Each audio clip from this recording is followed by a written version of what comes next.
Hello বন্ধুরা, আজকে ভুটান ভ্রমণের আমাদের দ্বিতীয় দিন।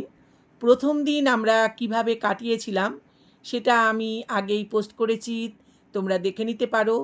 আমরা আজকে ফুলসিলিং থেকে যাচ্ছি থিম্পুর পথে। আর এই পথে যাবার পথে কি কি দেখলাম, কি করলাম, মোটামুটি আমাদের এই ফুলসিলিং থেকে থিম্পু পৌঁছাতে ৬-৭ ঘন্টা সময় লেগেছিল। ১৭৬ কিলোমিটার দীর্ঘ পাহাড়ি পথ, এক কথায় অপূর্ব ছিল। এই ভুটান ভ্রমণ সম্পর্কে আমি তোমাদের একটা সাজেশন দিতে চাই, তবে সেটা তোমাদের শোনা বা না শোনা একান্তই ব্যক্তিগত ব্যাপার।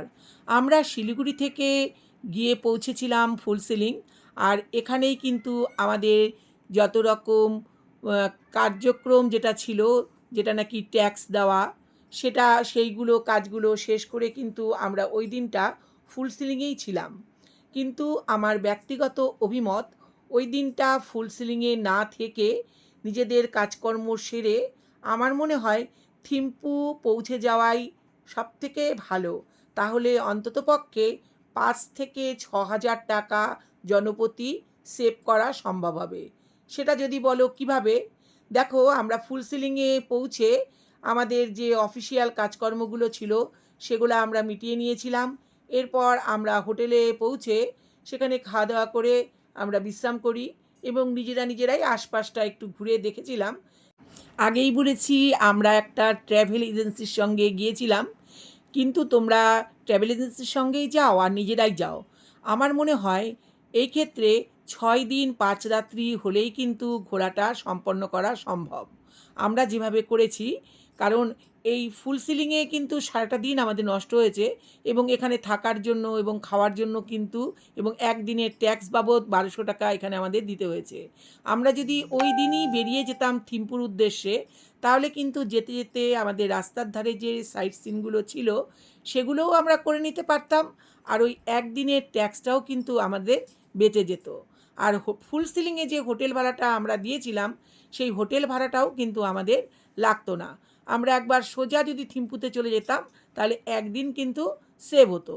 একদিন ফুলসিলিংয়ে থেকে কিন্তু আমাদের কোনো রকম কিন্তু সুবিধা হয়নি। আমরা এদিন কিন্তু কোথাও ঘুরতে যেতে পারিনি। আমরা নিজেরাই আশপাশটা একটু ঘুরে ফিরে দেখেছিলাম। তবে তোমরা যারা অনেক দূর থেকে আসবে, আমরা শিলিগুড়ি থেকে গিয়েছিলাম, আমরা চাইলে আমরা ডাইরেক্ট কিন্তু থিম্পুতেই চলে যেতে পারতাম। যারা কলকাতা বা আরও দূর থেকে আসবে তারা ওয়েস্ট বেঙ্গলের মধ্যেই প্রয়োজন হলে একদিন কোথাও থেকে যাও, সেই ক্ষেত্রে কিন্তু তোমাদের ট্যাক্সটা বেঁচে যাবে। আর যদি তোমরা কাছাকাছি কোনো জায়গা থেকে এসে থাকো তাহলে কিন্তু তোমরা ডাইরেক্ট থিম্পুতে চলে যাও, তাহলে একদিনের হোটেল ভাড়া এবং ট্র্যাভেল ট্যাক্সটা কিন্তু বেঁচে যাবে। প্রথম দিনের ভ্রমণে যদি তোমরা থিম্পু চলে যাও, সেই ক্ষেত্রে কিন্তু তোমরা সঙ্গে দুপুরের খাবারটা অবশ্যই নিয়ে নেবে, কারণ আশেপাশের খাবার দাবারের দোকান সেরকম একটা দেখলাম না, সেই জন্য সঙ্গে নিয়ে নেওয়াটাই কিন্তু বুদ্ধিমানের কাজ। আর পথের পাশে যেতে যেতে যেইগুলো প্রাকৃতিক সৌন্দর্য বা বুদ্ধ গুম্ফা, ঝর্ণা যেগুলো তোমাদের চোখে পড়বে, সেগুলো তোমরা দেখতে দেখতে একসময় থিম্পুতে গিয়ে পৌঁছে যাবে। আমরাও তাই করেছিলাম, তবে প্রথম দিনটা কিন্তু আমাদের অপচয় হয়েছিল, তার জন্য অবশ্যই কিছুটা বেশি খরচ আমাদের হয়েছিল। ফুলসিলিং থেকে থিম্পু পৌঁছাতে বেশ অনেকটা সময় লাগে, আগেই বলেছি। সুতরাং থিম্পু পৌঁছে ওই দিন কিন্তু তোমরা আর কোথাও যেতে পারবে না। ওই দিনটা কিন্তু তোমাদের হোটেলেই বিশ্রাম করতে হবে, এবং ওই দিনটা হোটেলে বিশ্রাম করে খাওয়া দাওয়া করে তোমরা রেস্ট করবে, এবং পরের দিন তোমরা ভুটানের বিভিন্ন জায়গায় ঘুরে বেড়ানোর জন্য বেরিয়ে পড়বে। আমরা আগেই বলেছি ১ রাত্রি আমরা ফুলসিলিংয়ে কাটিয়েছিলাম, আর বাকি ৫ রাত্রি ৬ দিন আমরা কিভাবে কাটাবো সেই সম্পর্কে কিন্তু বাসে ওঠার আগেই আমাদের গাইড করে দিয়েছিলেন। ওখানে পৌঁছে আরও অন্যান্য ট্র্যাভেলারদের সঙ্গে পরিচয় হয়েছিল, তাদের মুখ থেকেও আমার শোনা, তারাও কিন্তু আমাদের মতো ফুলসিলিং থেকে তারা যাননি, তারা ডাইরেক্ট থিম্পু পৌঁছে গিয়েছিলেন, এবং তাদের সঙ্গে কথা বলে আমি এটাই বুঝতে পারলাম যে আমার থেকে কিন্তু তাদের অনেকটাই খরচ কম হয়েছিল। আমরা সকাল ৯টার মধ্যেই কিন্তু ফুল সিলিং থেকে বেরিয়ে পড়েছিলাম সকালের টিফিন সেরে। তবে তোমরা যদি ৯টার জায়গায় ১১টা বা ১২টার সময়ও যদি তোমরা এখান থেকে বেরিয়ে পড়ো থিম্পুর উদ্দেশ্যে, তাহলেও কিন্তু কোনো সমস্যা হবে না। কারণ আমরা বেশ অনেকটা বেলা থাকতে থাকতেই কিন্তু থিম্পুতে পৌঁছে গিয়েছিলাম। আর আমরা এখান থেকে ফুল সিলিং থেকে বেরোবার আগে আমাদের যিনি গাইড করেছিলেন তিনি আমাদের কি পরামর্শ দিয়েছিলেন সেটা তোমাদেরকে ওনার মুখ থেকেই শোনাচ্ছি।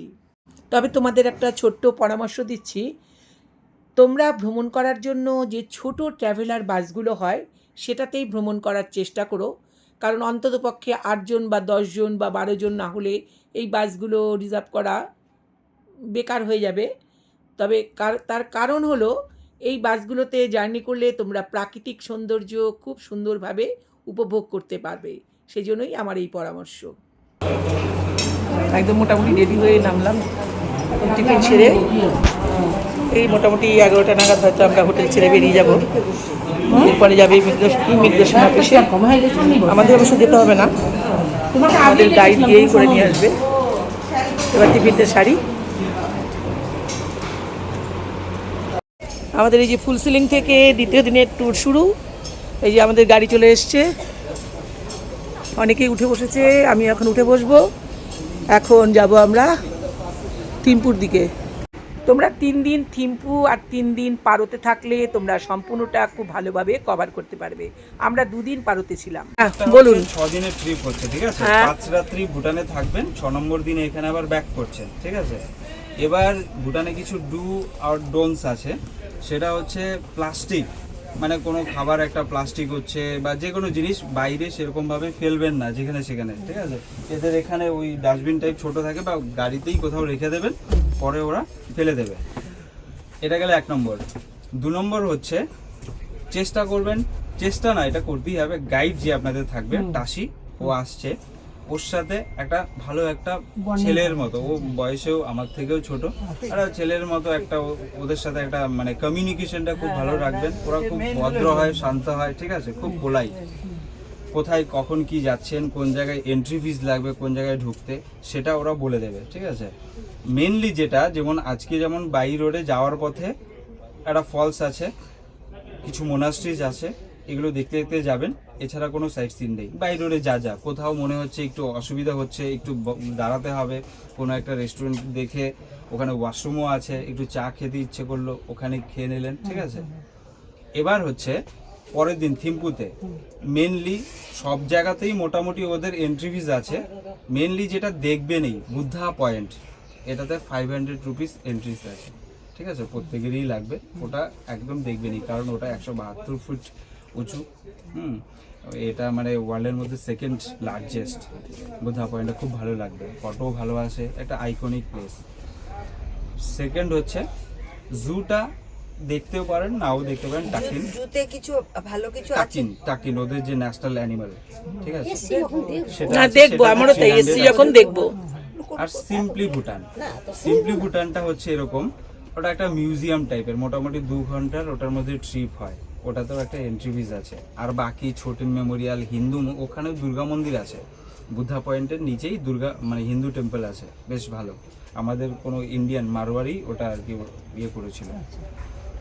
তো বাকি যে সমস্ত পয়েন্ট আছে সবগুলোতেই আপনারা যাবেন। এবার হচ্ছে ভেতরে ঢোকা না ঢোকা, সব জায়গাতেই মেনলি হচ্ছে বুদ্ধা, ঢোকা না ঢোকাটা সেটা আপনাদের উপর ডিপেন্ড করবে। ২-৩টে জিনিস যেটা আছে সেটা কিন্তু আপনারা যাবেনই। যেমন কালকে ধরুন ফার্স্ট স্টপে কয়েকটা পয়েন্ট আছে, বুদ্ধা পয়েন্ট, হিন্দু টেম্পল, এগুলো দেখে নিয়ে মার্কেটে চলে যাচ্ছেন। মার্কেটে গিয়ে আমরা ওখানেই লাঞ্চের ব্যবস্থা করবো। লাঞ্চটা কালকে মার্কেটটা করে নিয়ে একদম বাকি পয়েন্টগুলো করে এসে তারপরে হোটেলে আসছে, ঠিক আছে। থার্ড ডেতে পুনাখা যখন যাচ্ছি, সেক্ষেত্রেও পুনাখা যাওয়ার পথে ডোচুলা পাস বলে একটা জায়গা আছে, সেটাতে কোনো এন্ট্রি ফিস নেই। পুনাখা জং যেটা আছে সেটাতে 500 আছে, সেটা যাবেন। ওটা হচ্ছে ওদের মানে কি বলবো ঐতিহ্য যেটাকে বলে, মানে ওদের অন্নপ্রাশন হোক, বিয়ে হোক বা যে কোনো ওদের কালচারাল অনুষ্ঠান হোক, রাজ পরিবারের ওখান থেকেই শুরু হয়, মানে পুনাখা থেকে। ওটাতে ঢুকবেন, আর একটা সাসপেনশন ব্রিজ আছে, আমরা ওখানেই আপনাদের লাঞ্চের ব্যবস্থাটা করব। এবার ডে 3 চলে গেল। এবার ডে 4-এ আমরা যাচ্ছি পারোতে। পারোতে কিছু মিউজিয়াম আছে, ঠিক আছে, মিউজিয়ামেও সেম নিয়ে যাবে।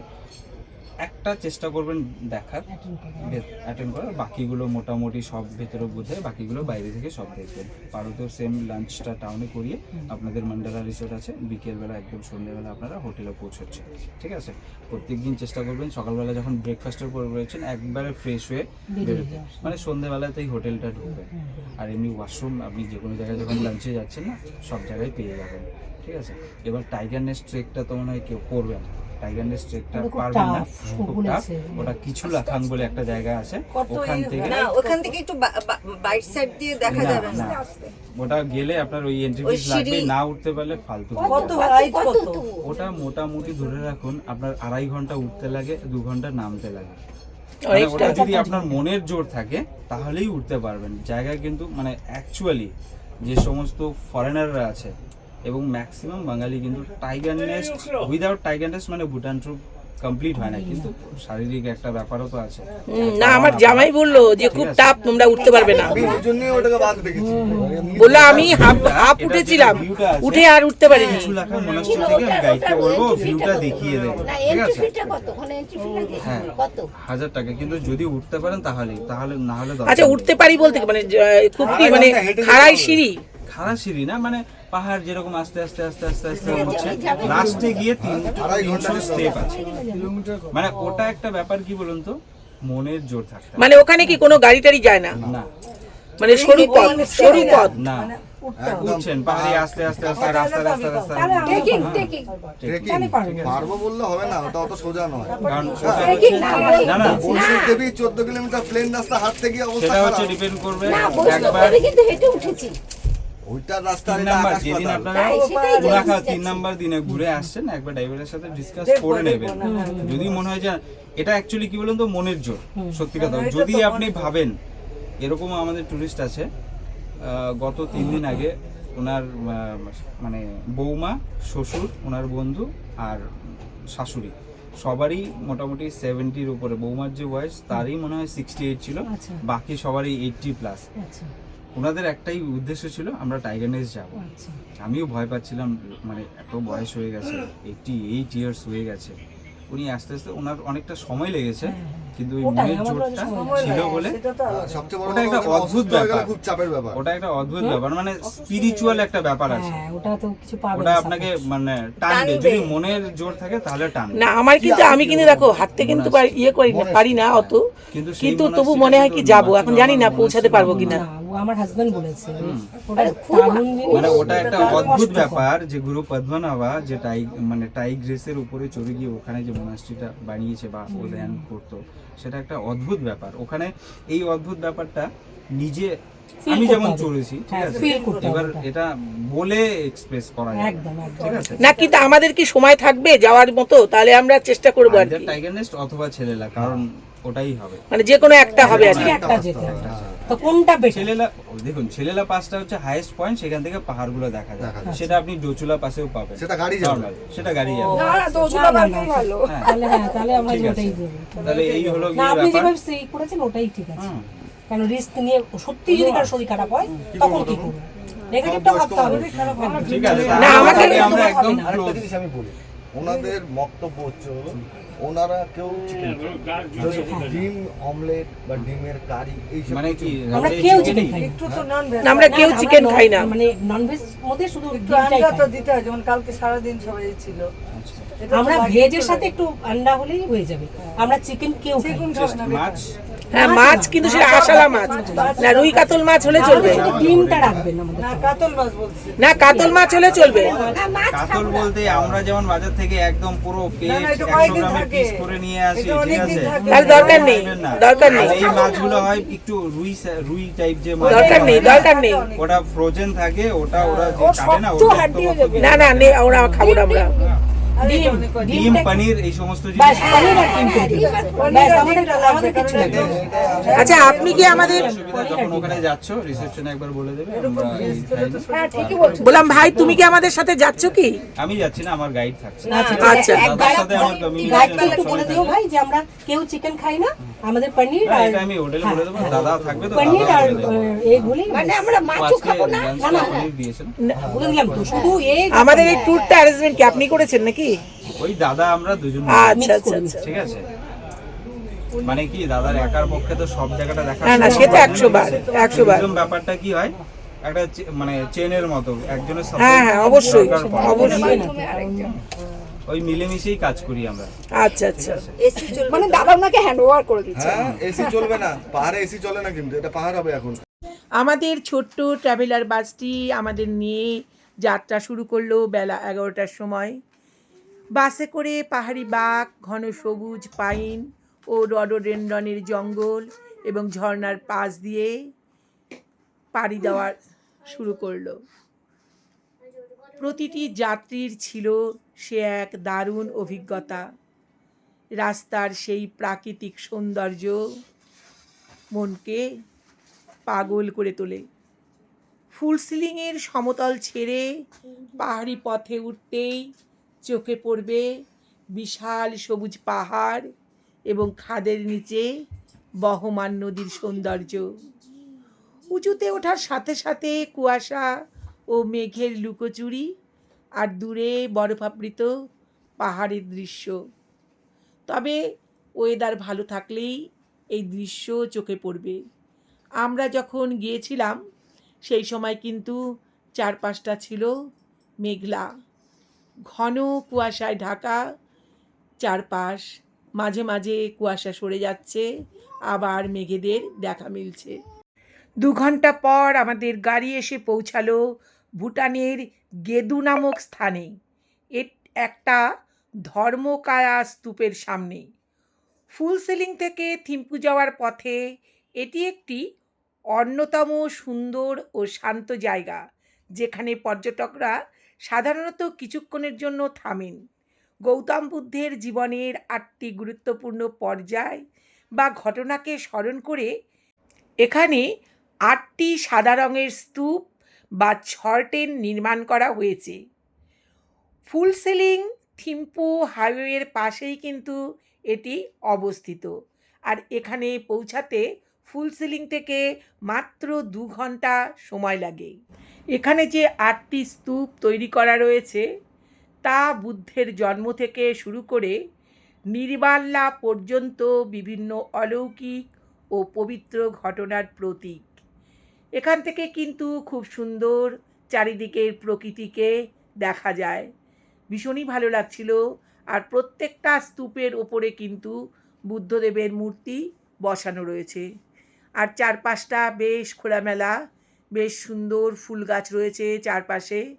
আর ওপর থেকে চারিদিকের দৃশ্য দারুণ সুন্দর দেখা যাচ্ছে।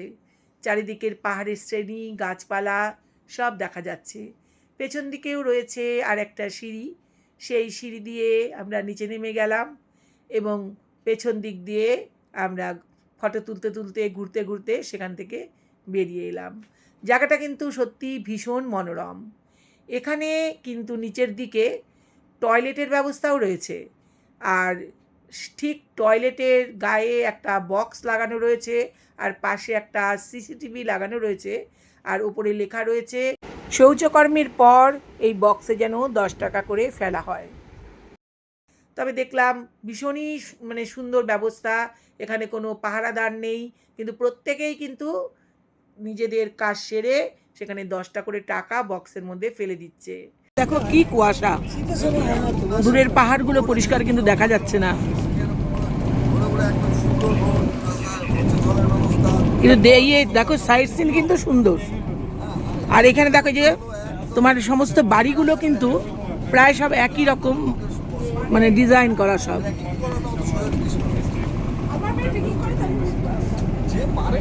কটা বাজে ওখানে? 1:20। বাহ, কি সুন্দর! দেখো দেখো দেখো দেখো দেখো পাখিগুলো দেখো, দারুণ দারুণ দারুণ দারুণ। আমরা জুন মাসের 6 তারিখে বাড়ি থেকে বেরিয়েছিলাম, আর এবার কিন্তু বৃষ্টি শুরু হয়েছে আগে থেকেই। আজ আমরা 7 তারিখ, জুনের 7 তারিখে আমরা থিম্পুর দিকে যাচ্ছি, কিন্তু আকাশের দিকে তাকিয়ে দেখো, কে বলবে যে জুন মাস। আমাদের খাবার সঙ্গে নিয়ে আসা হয়েছিল, বেলা 1:30 বেজে গিয়েছিল, তাই আমাদের খাবার গাড়িতে দিয়ে দেওয়া হয়েছে। না ঠিকই আছে, আমাদের জন্য এগুলো ঠিক আছে। হ্যাঁ, চিলি পনির আর এখানে কি এটা ফ্রাইড রাইস, এটাই ভালো, আমাদের জন্য নিরামিষই ঠিক আছে। হ্যাঁ, এটা হচ্ছে দুপুরের লাঞ্চ।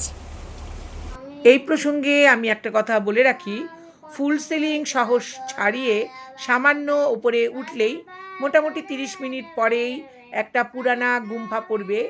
এখান থেকে পুরো জয়গা ও ভারতের সমভূমি দেখতে পাওয়া যায়।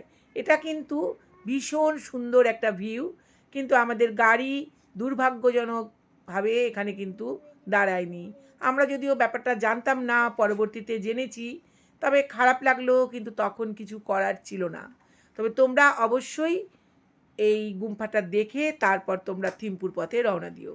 পাহাড় বেয়ে উপরে ওঠার সময় রাস্তার পাশেই নজরে পড়বে তোরসা নদীর এঁকে বেঁকে বয়ে চলার চমৎকার দৃশ্য। চলতে চলতে রাস্তার পাশে নজরে আসবে অনেকগুলো ছোট বড় ঝর্ণা, যদিও সবগুলো ঝর্ণার সামনে আমাদের গাড়ি দাঁড়ায়নি। চলতে চলতে একটা বেশ বড়সড় ঝর্ণার পাশে অনেক লোক দাঁড়িয়েছিল, আমাদের গাড়িও কিন্তু সেখানে দাঁড়িয়ে পড়ল। আমাদের সেই ঝর্ণায় পৌঁছানোর পূর্বেই এই যে রেস্টুরেন্টটা দেখতে পাচ্ছ, এখানে আমাদের গাড়ি কিছুক্ষণের জন্য দাঁড়িয়েছিল, কারণ ড্রাইভার এবং আমাদের যে গাইড গিয়েছিলেন তারা কিন্তু আমরা যে খাবার খেয়েছিলাম সে খাবার খায়নি, তাই তাদের জন্যই এই বিশেষ ব্যবস্থা। এই রেস্টুরেন্টে ঢুকে তাদের খাওয়ার পর্ব শেষ করলো, ততক্ষণ আমরা বাইরে ঘোরাফেরা করলাম, চারিদিকের দৃশ্য উপভোগ করলাম। কারণ যেখানেই দাঁড়াচ্ছি, যেদিকেই চোখ যাচ্ছে সবুজ পাহাড় আর সবুজ বনভূমি, নদী, সুন্দর সুন্দর ফুল, এগুলো দেখে সত্যি ভীষণ মুগ্ধ হতে হয়। এটা থিম্পু যাওয়ার পথে একটা ওয়াটারফলস পেলাম, রাস্তায় গাড়ি দাঁড়িয়ে পড়লো, অনেকে এখানে দাঁড়িয়েছে, অনেক ওপর থেকে জল পড়ছে।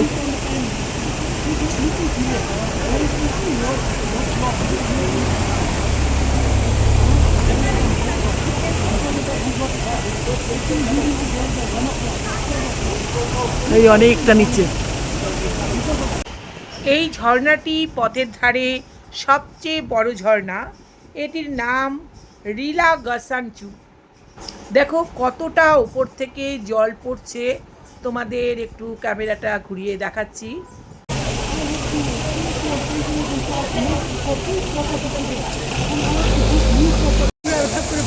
দাঁড়াও, তোমাদের নিয়ে একটু ভিডিও নিয়ে নি, দাঁড়াও দাঁড়াও, তোমরা দাঁড়াও, না না একসাথেই থাকো।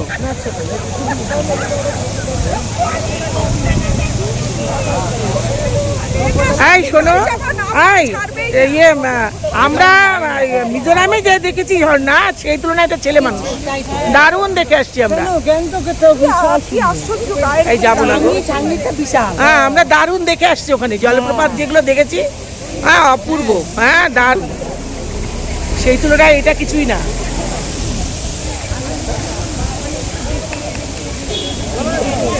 চলো,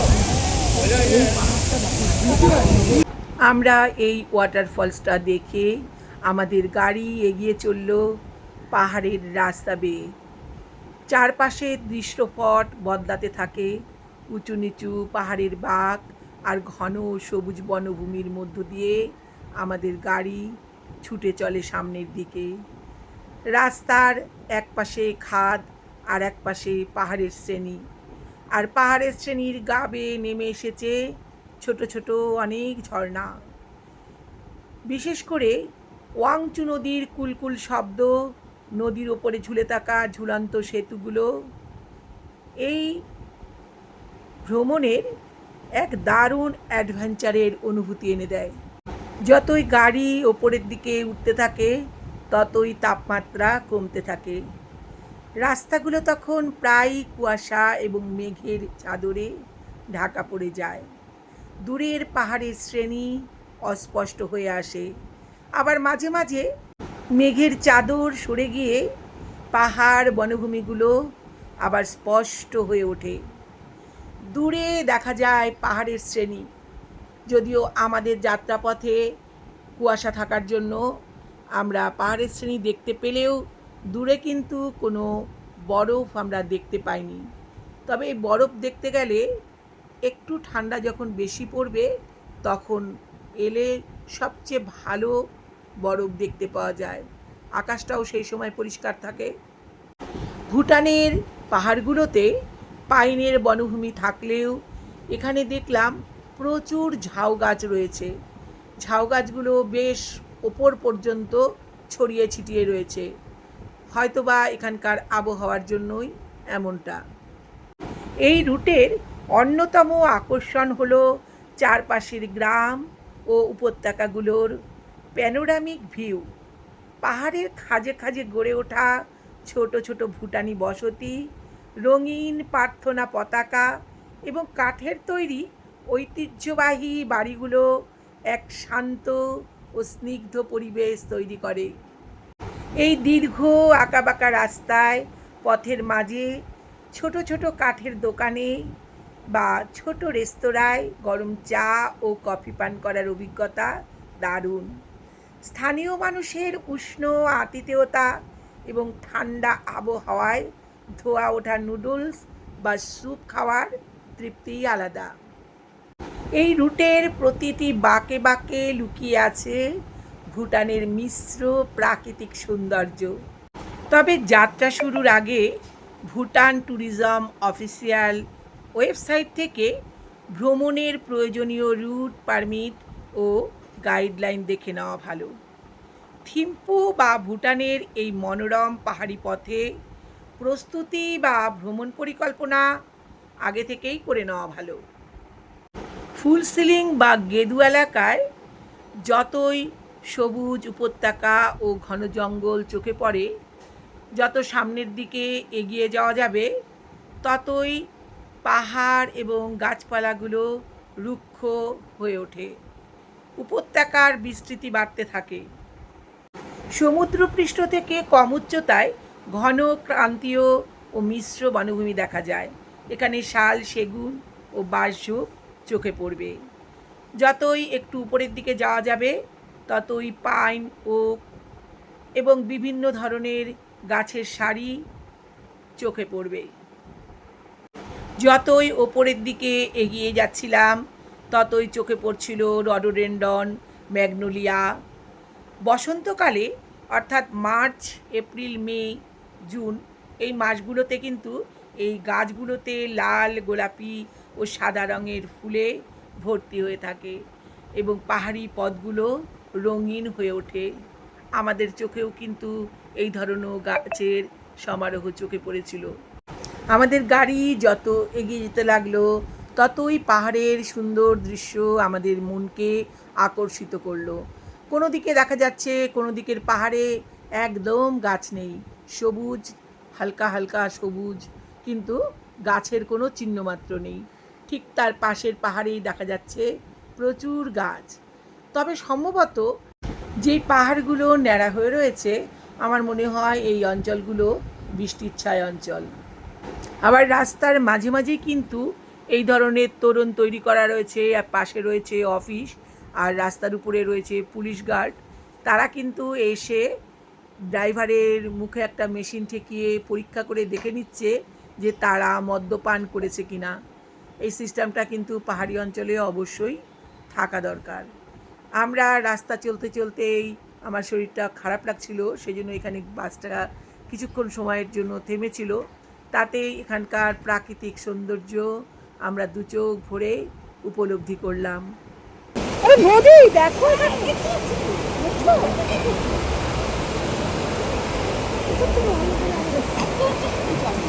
হ্যাঁ, এখানে এত জোরে হাওয়া দিচ্ছিল আর নদীর জলের এত কুলকুল আওয়াজ, এতে কিন্তু আমরা পাশের জনের কথাও শুনতে পাচ্ছিলাম না। খুব জোরে জোরে আমাদের কথা বলতে হচ্ছিল। কিন্তু এখানকার প্রাকৃতিক পরিবেশ সত্যিই অপূর্ব ছিল। নিচ দিয়ে নদী বয়ে যাচ্ছিল আর গাছের পাতাগুলো বেশ সুন্দর দুলছিল, আর সূর্যদেব তখন আকাশে উকিঝুঁকি মারছে। সে এক অদ্ভুত সুন্দর দৃশ্য। আমাদের মধ্যে অনেকেই কিন্তু আবার তত্তরিয়ে নদী দেখে খানিকটা নিচে নেমে গেল। ওরা নামছে তো। বাহ, এই অঞ্জলি দি, দেখো দেখো কি সুন্দর লাগছে, দেখো দেখো না, দারুণ লাগছে, দারুণ।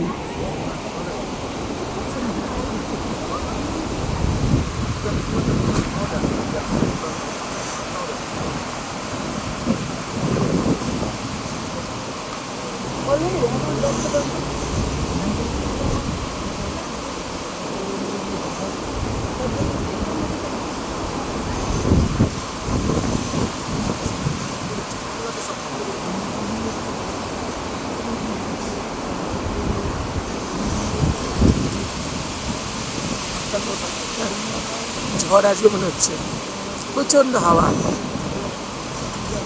অপূর্ব। বাহ।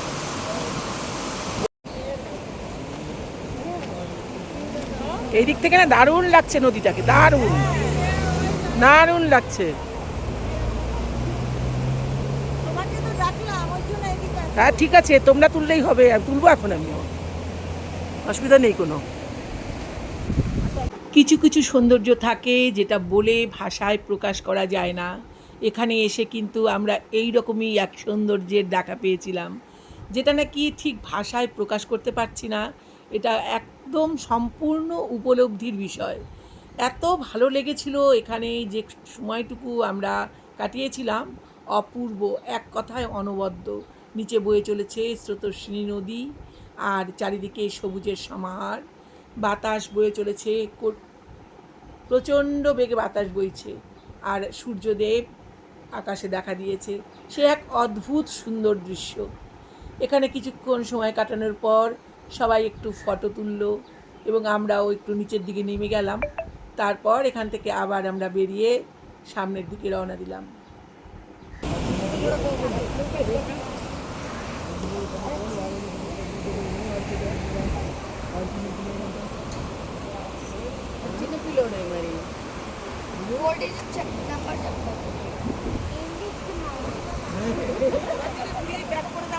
দাঁড়াও দাঁড়াও,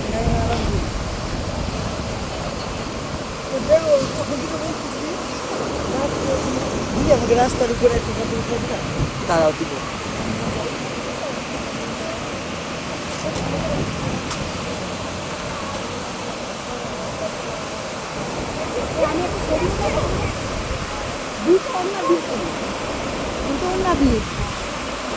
ওয়াও, তোমরা এই জায়গাটায় ছিলে এতক্ষণ? দারুণ সুন্দর তো। তুমি কোথায় ছিলে এতক্ষণ? আমি তো বাসে বসে আছি, আমার তো এ মা, কি সুন্দর ফটো তুললাম, কি সুন্দর ভিডিও বানালাম, কি সুন্দর। দাঁড়াও, এখানে তুলে দিচ্ছি, দাঁড়াও দাও দাও দাও। আর তুমি আগে উঠিয়েছো না? না আমি উঠাইনি, আমি যে ওখানে নদী দেখতে গেছি। দেখো কেমন। ভুটানের প্রধান আকর্ষণই কিন্তু এই প্রাকৃতিক সৌন্দর্য। যেদিকে তাকাবে সেদিকেই কিন্তু সুন্দর দৃশ্য চোখে পড়বে। এ দেখো আমরা যে যাচ্ছি, ডান দিকে রয়েছে ন্যাড়া পাহাড়, আর দেখো দূরে দেখা যাচ্ছে সবুজ পাহাড়। জানি না এরকম হওয়ার কারণটা কি, তবে আমার মনে হয় যে সমস্ত দিকে ন্যাড়া পাহাড় দেখতে পাচ্ছি সেগুলো বৃষ্টিপাত কম হওয়ার কারণেই এই ধরনের ন্যাড়া পাহাড় চোখে পড়ছে। আর তাছাড়া রাস্তার পাশ দিয়েও কিন্তু ন্যাড়া পাহাড় রয়েছে, তবে আমার মনে হয় রাস্তা চওড়া করার জন্য সম্ভবত রাস্তা কাটার দরুনই এই ধারের পাহাড়গুলোর এই রকম অবস্থা। শুধু ভুটানে নয়, বিভিন্ন জায়গাতেই দেখেছি রাস্তার বড় করার জন্য পাহাড় কেটে কেটে এইভাবে রাস্তা বড় করা হয়েছে। অনেক জায়গাতে নজরে পড়ল মাটি ধসে গেছে, অর্থাৎ পাহাড়ে ধস নেমেছে, সেগুলোকে আবার সরিয়ে দিয়ে রাস্তা পরিষ্কার করে গাড়ি ঘোড়া যাওয়ার ব্যবস্থা করা হচ্ছে। দেখো পাহাড়ের পেছন থেকে সূর্যদেব কি সুন্দর উঁকিঝুঁকি মারছে, আর আকাশের মেঘে ছড়িয়ে পড়েছে তার ছটা। সৌন্দর্য যেন অনেক গুণে বেড়ে গিয়েছে। কিছুটা সামনের দিকে এগিয়ে যাওয়ার পর নজরে পড়ল পাহাড়ের ওপরে প্রচুর ঝাউ গাছ। যতই সামনের দিকে এগিয়ে যাচ্ছিলাম ততই এই সব ঝাউ গাছের সংখ্যা বাড়তে লাগলো। দেখো আমরা ফুল সিলিং থেকে থিম্পু পৌঁছাতে পৌঁছাতে মোটামুটি কিন্তু 6-6.5 ঘন্টা লেগে গিয়েছিল। রাস্তার ধারে যে জিনিসগুলো আমরা দেখেছিলাম সেটা তোমাদের সঙ্গে শেয়ার করলাম, কিন্তু আমাদের বেশিরভাগটাই কিন্তু এই প্রাকৃতিক সৌন্দর্য উপভোগ করতে করতেই আমাদের সময় কেটেছিল। তাই এই প্রাকৃতিক সৌন্দর্যের কিছু অংশ তোমাদের সামনে তুলে ধরার জন্য ভিডিওটা কিন্তু অনেকটাই বড় হয়ে গেল, কারণ এখানে কিন্তু পার্টিকুলার যে কোনো স্পট সেটা কিন্তু না, প্রকৃতি কিন্তু বৃহৎ আকারে চারিদিকে ছড়িয়ে ছিটিয়ে রয়েছে, আর তারই টুকরো টুকরো সৌন্দর্য যেটা আমার ভালো লেগেছে সেটাই আমি আমার মুঠোফোনে বন্দি করে নিয়েছিলাম, আর সেটাই তোমাদের জন্য শেয়ার করছি। দেখতে দেখতেই কিন্তু আমাদের গাড়ি মোটামুটি তোমার থিম্পুর কাছাকাছি চলে এলো। আর যতই থিম্পুর কাছে গাড়িটা যেতে লাগলো দেখলাম চারপাশে কিন্তু প্রচুর পাকা বাড়িঘর, আর প্রত্যেকটা বাড়িঘরের ধরন কিন্তু প্রায় একই রকম। তবে এখানে পৌঁছে আরও আমি একটু অবাক হয়েছিলাম। পাহাড়ি এলাকা বলে কিন্তু এখানে যে ছোট ছোট বাড়ি শুধু রয়েছে তা নয়, এখানে কিন্তু প্রচুর বড় বড় বিল্ডিংও রয়েছে, যেটা নাকি আমার দেখে মনে হচ্ছিল 7 তলা 8 তলা বা 9 তলা। জানি না, নিশ্চয়ই পারমিশন পেয়েছে জন্য এই বিল্ডিংগুলো করা সম্ভব হয়েছে। তবে এখানকার বাড়ির আর একটা বিশেষত্ব হলো, যত বড়ই বিল্ডিং হোক না কেন প্রত্যেকটা বাড়ির একদম ওপরে গিয়ে কিন্তু টিনের শেড দেওয়া। সম্ভবত এখানকার টিন দেওয়ার কারণ হলো যেন বৃষ্টির জল পড়লে বৃষ্টির জলটা সহজেই গড়িয়ে যায়, এবং বরফ যদি পড়ে বরফটাও যেন গলে গিয়ে চট করে গড়িয়ে যেতে পারে। আর এছাড়া পাহাড়ি এলাকা হওয়ার জন্য এখানে কিন্তু ঠান্ডার প্রকোপটা অনেকটাই বেশি, তাই ওপরে টিন থাকলে পরে টিনটা সহজেই গরম হয়ে গিয়ে ঘরটাকে গরম করতে পারে। আমার মনে হয় এই কারণগুলির জন্যই মনে হয় প্রত্যেকটা বিল্ডিংয়ের ওপরে এই টিনের শেড দেওয়া। প্রথমে একটু অবাকই হয়েছিলাম, কিন্তু দেখলাম না, এদের প্রতিটা বিল্ডিংয়েই কিন্তু এই একইভাবে টিনের শেড দেওয়া রয়েছে। ভুটানের রাস্তার একটু পরে পরেই লেখা রয়েছে গ্রিন ভুটান, অর্থাৎ ভুটান হচ্ছে সবুজ। আর এখানে কিন্তু একটা জিনিস সবচেয়ে ভালো লাগলো, এখানকার সাধারণ মানুষও কিন্তু ভীষণ সচেতন। এরা একটা কোনো জিনিস রাস্তার পাশে ফেলছে না, এরা ভুটানকে পরিষ্কার পরিচ্ছন্ন রাখতে ভালোবাসে। এটা কিন্তু শুধুমাত্র নিয়ম করে বন্ধ করা সম্ভব নয়, নাগরিকদের মনে সচেতনতা বাড়াতে পারলেই তবেই কিন্তু এটা সম্ভব। আমরা গাড়িতে ওঠার পরেই কিন্তু আমাদের বলে দেওয়া হয়েছিল গাড়িতে ডাস্টবিন রয়েছে, সেখানে যত বর্জ্য পদার্থ ফেলবে, এখানে তোমরা বাইরে কোনো কিছু ফেলবে না। সত্যি ওরা নিজেরা এতটাই সচেতন, এটা দেখে আমার ভীষণ ভালো লাগলো। তবে এদের কাছ থেকে আমাদের কিন্তু শিক্ষা নেওয়ার অবশ্যই আছে, কারণ এরা নিজেরা সচেতন জন্যই কিন্তু আজ ভুটান এত পরিষ্কার পরিচ্ছন্ন, ঝকঝক তকতক করছে। যেদিকে তাকাও রাস্তার কোথাও একটু পানের পিকের দাগও পাবে না। তুমি সিগারেট বা পান খেতে পারো, কিন্তু সেটা কারো অসুবিধা করে নয়। এদের এত ডিসিপ্লিন সত্যি ভীষণ ভালো লাগলো।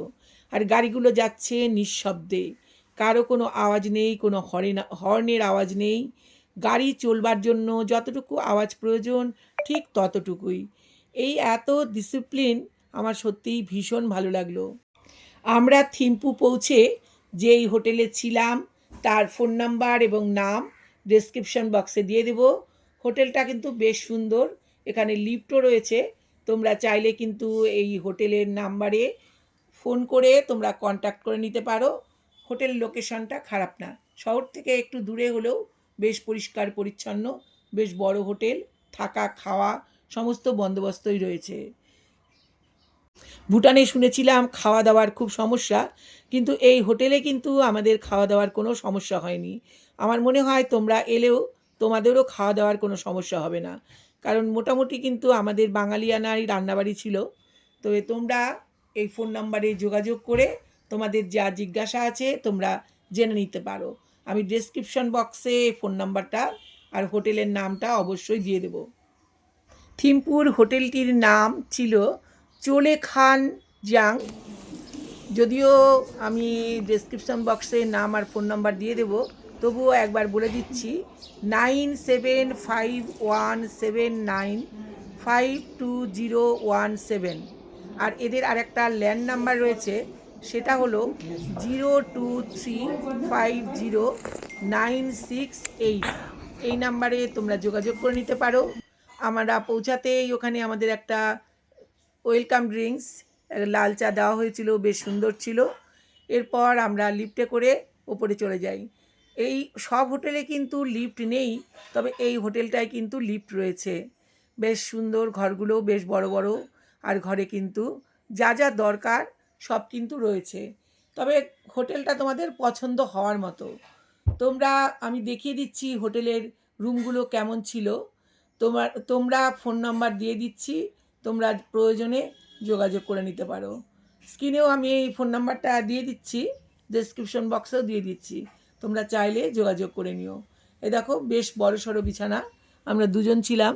ঘরটাও বেশ বড়সড়, বেশ সুন্দর ডেকোরেশন করা। বাথরুমটাও বেশ বড়, আর সামনেই রয়েছে ব্যালকনি, বেশ খোলামেলা জায়গা। দুটো ছোট সোফা, একটা সেন্টার টেবিল, একটা টিভি, একটা ছোট্ট ফ্রিজ, যা যা দরকার, একটা ওয়ার্ডরোব, একটা টেবিল, যা যা দরকার একটা ঘরে সবই কিন্তু ছিল। আমার ভিডিও যদি ভালো লাগে তাহলে সাবস্ক্রাইব করে আমার সঙ্গে থাকার অনুরোধ রইল। আবার দেখা হবে নতুন কোনো ভিডিও নিয়ে তোমাদের সঙ্গে। এটা ছিল আমাদের দ্বিতীয় দিনের ভ্রমণ। তৃতীয় ও চতুর্থ দিন আমরা এই থিম্পুতেই থাকব। পঞ্চম ও ষষ্ঠ দিন আমরা পারোতে থাকব। সপ্তম দিন খুব সকালে আমরা পারো ছেড়ে বেরিয়ে আসব। আমার ভিডিও ভালো লাগলে সাবস্ক্রাইব করে সঙ্গে থাকার অনুরোধ রইল। টাটা।